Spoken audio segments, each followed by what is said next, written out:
आज सुबह कई अखबारों में जब मैंने धनखड़ साहब का जो वक्तव्य था, जो स्पीच थी, वो पढ़ा तो मुझे दुख भी हुआ और आश्चर्य भी हुआ, क्योंकि जुडिशियल इंस्टीट्यूशन, चाहे वो सुप्रीम कोर्ट हो, चाहे वो हाई कोर्ट्स सारे देश में हो, उनके ऊपर आज के दिन भी अगर किसी संस्था पे विश्वास है तो जुडिशरी पे है। और मुझे ऐसा लगता है कि जब कुछ सरकार के लोगों को जुडिशरी के निर्णय पसंद नहीं आते तो फिर वो आरोप लगाना शुरू कर देते हैं कि ये हद से बाहर है, और जब उनको पसंद आते हैं तो फिर विपक्ष को कहते हैं ये तो सुप्रीम कोर्ट ने फैसला किया। कोई सवाल उठाए 370 पे तो ये तो सुप्रीम कोर्ट का फैसला था। राम जन्मभूमि की जजमेंट पे सवाल आए तो ये तो सुप्रीम कोर्ट का फैसला था, ये तो सुप्रीम कोर्ट का फैसला था। और अगर हाल ही में जस्टिस पारदीवाला की जजमेंट आई तो ये कैसे सुप्रीम कोर्ट कर सकती है। मतलब कि जो आपको जजमेंट सही नहीं लगे, आपके सोच के अनुसार नहीं हो, तो वो तो गलत है, और जो आपके सोच के अनुसार है वो ठीक है। और एक कॉन्स्टिट्यूशनल फंक्शनरी को ऐसी बात कहनी मैं समझता हूं उचित नहीं है। मैं उनका बड़ा आदर करता हूं, लेकिन आपने कह दिया कि article 142 is nuclear fissile material, nuclear missile. ये कैसे कह सकते हैं आप? आपको मालूम है कि आर्टिकल 142 के द्वारा सुप्रीम कोर्ट को संविधान ने यह हक दिया है। ये किसी सरकार ने हक नहीं दिया, संविधान ने हक दिया है टू डू कंप्लीट जस्टिस। पहली बात ये। दूसरी बात, और ये मैं देश की जनता को बताना चाहता हूं कि president of India is a titular head.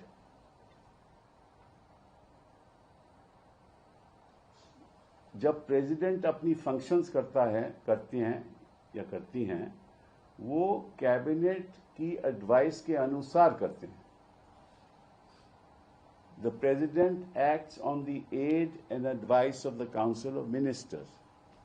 The governor of a state acts on the aid and advice of the council of ministers in the state।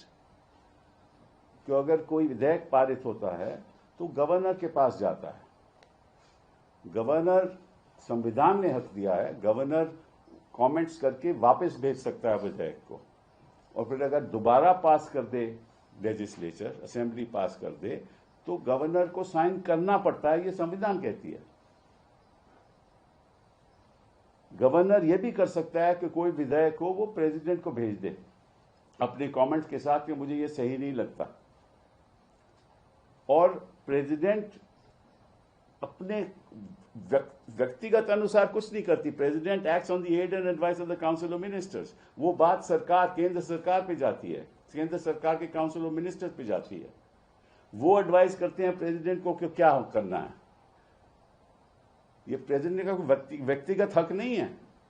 ये धनखड़ जी को मालूम होना चाहिए। उन्होंने कहा कि आप प्रेसिडेंट की पावर को कैसे कंट्रोल कर सकते हो? भाई कौन कर रहा है प्रेसिडेंट की पावर को कंट्रोल? मैं उदाहरण के तौर से आपको बताना चाहता हूं कि एक गवर्नर के पास विधेयक जाए और वो 2 साल वहां पड़ा रहे, वो अहम विधेयक हो कि जिसकी जनता के प्रति कई चीजें करनी हो, तो गवर्नर क्या बैठ सकता है? 2 साल बैठ सकता है उस मामले में, और कोर्ट को कोई अधिकार नहीं है कुछ करने का। This is in fact an intrusion on the supremacy of the legislature. ये तो उल्टी बात है।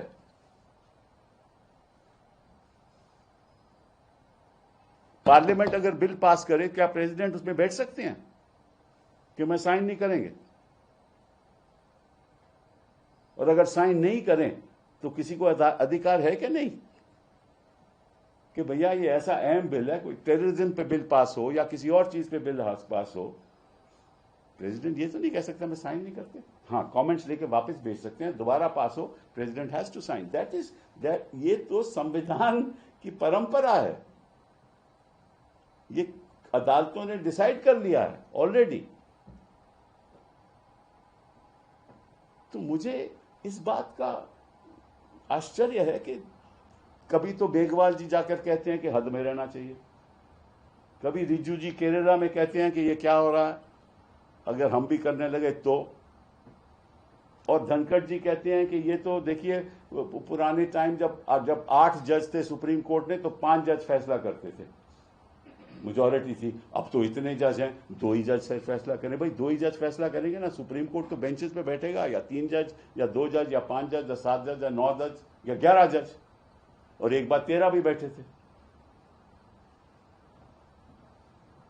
तो सुप्रीम कोर्ट तो ऐसे ही फैसला करती है ना, 2 जज फैसला करें सारे देश को मानना पड़ता है, 3 करें सारे देश को मानना पड़ता है। सुप्रीम कोर्ट होती है। आपको याद है जब इंदिरा जी के इलेक्शन का फैसला आया और उनको अनसीट किया गया, तो सुप्रीम कोर्ट के मामला आया कि स्टे क्या देना चाहिए, किस जज का फैसला था? एक जज का, जस्टिस कृष्णा अय्यर, याद है आपको? तब धनखड़ जी सब ठीक था, क्योंकि अब 2 जज का फैसला है वो गलत है, क्योंकि सरकार के पक्ष में नहीं है। बट कृष्णा अय्यर का फैसला बिल्कुल ठीक था, वो तो एक जज थे। तो ये किस किस्म की बातें हो रही हैं पब्लिक डोमेन में? मुझे तो, मैं सोच भी नहीं सकता। आपको मालूम है और सब देश को मालूम है कि जो हमारी लोकसभा है, जो स्पीकर की चेयर होती है वो बीच में होती है। एक तरफ ट्रेजरी बेंचेस, दूसरी तरफ विपक्ष, और उनको कहते हैं speaker of the house, not speaker of one party, speaker of the house. और वो वोट भी नहीं करते किसी बिल पे। वोट तभी होती है जब टाई हो, उस सिचुएशन में the speaker can, but he may vote on any side. यही मामला चेयर अपर हाउस का है। You are equidistance between the opposition and the ruling party, and everything that you say must be equidistant from that. No chairman, no speaker can be the spokesperson of a party. ये तो नहीं हो सकता ना। मैं ये नहीं कहता कि ये हैं, but no speaker in principle can be the spokesperson of any party. और अगर ऐसा लगता है तो फिर वो चेयर की गरिमा कम हो जाती। हम तो चाहते हैं कि निष्पक्ष तरीके से काम हो। अभी धनखड़ जी कहते हैं देखिए इतने डिसरप्शन होता है पार्लियामेंट में। वो मुझे याद है सुषमा स्वराज जी जब और अरुण जेटली जी जब डिसरप्शन करते थे तब तो किसी को तकलीफ नहीं थी। तब तो जेटली साहब कहते हैं this is part of parliamentary practice. ये तो मतलब कि देखिए ऐसा है, जब आपके प्रेसिडेंट जी स्पीच पढ़ती हैं पार्लियामेंट में शुरुआत के सेशन में, तो स्पीच कौन लिखता है? प्रेसिडेंट लिखता है या लिखती हैं? स्पीच तो कैबिनेट लिखती है ना, काउंसिल ऑफ मिनिस्टर्स पास करते हैं ना। जो भी वक्तव्य देना हो एज अ गवर्नमेंट, हर चीज पे साइन प्रेसिडेंट का होता है, लेकिन फैसला काउंसिल ऑफ मिनिस्टर्स का होता है। ये हमारा सिस्टम ऑफ गवर्नेंस है। अगर आपको कोई तकलीफ भी है किसी फैसले से तो उसको रिव्यू कीजिए। उसकी रिव्यू एक तरीका है ना, रिव्यू डालिए। अगर रिव्यू ठीक नहीं होता तो आगे भी हो सकता है। और अगर आपको लगता है कि इसमें बड़े कोई प्रॉब्लम्स आ जाएंगी तो आर्टिकल 143 के अंतर्गत आप एडवाइजरी ओपिनियन ले लीजिए सुप्रीम कोर्ट से। एडवाइजरी ओपिनियन ले लीजिए सुप्रीम कोर्ट से, ये भी आपको रास्ता है। और अगर इनके पास तो बड़े बड़े वकील, ऐसे काबिल वकील हैं जो हम बता देंगे इनको क्या करना क्या नहीं चाहिए। लेकिन एक ऐसा वक्तव्य देना कि अब article 142 is nuclear missile. What was a nuclear missile was नोटबंदी, not 142. कि आपने सारी समस्या खत्म कर दी लोगों की आर्थिक समस्या में। गरीब लोग के पास पैसा नहीं रहा कि तब तो कोई तकलीफ नहीं किसी को हुई। और साथ में आपने और कुछ बड़ा कुछ कह दिया। आपने अपनी स्पीच में 1982 की बात की, 84 की बात की। आपने अपनी स्पीच में 1984 की बात की, 2002 की तो नहीं की।